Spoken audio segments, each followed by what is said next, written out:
How you doing over there?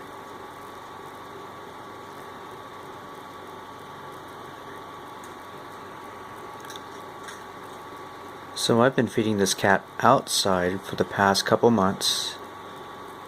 I think I don't know if it's a stray or feral. I get the definitions mixed up sometimes, but this is really her first time stepping inside. She's come up to the top of the steps, but until now she's never actually come in.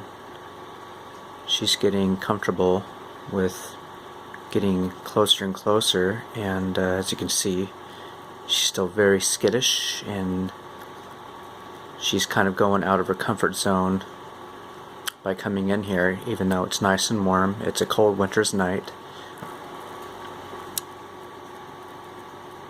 I've decided to name her Allie because she lives in the alley.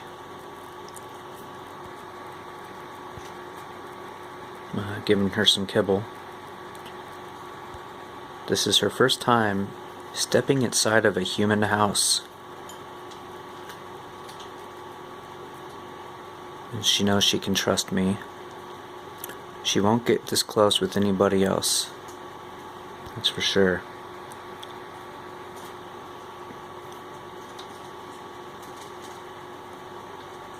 It is about, I think it's January 25th.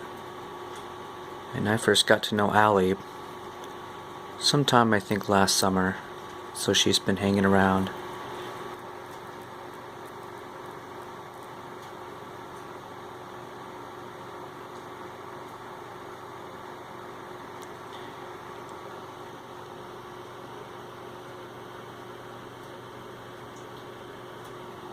There's a raccoon. Look at that. You coming to get some food too, huh?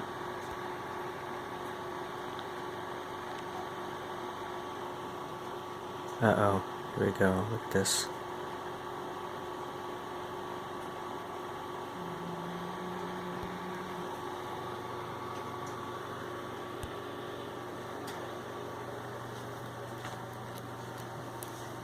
Kitty can come inside, but the raccoon, you have to stay out there.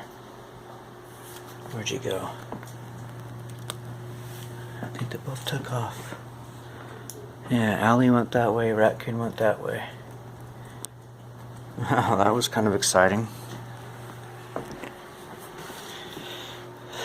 I usually feed the cats during the daytime because of that very reason. Raccoons will definitely take all their food if I leave it out there for them at night, so I usually chaperone feeding time with them about once a day.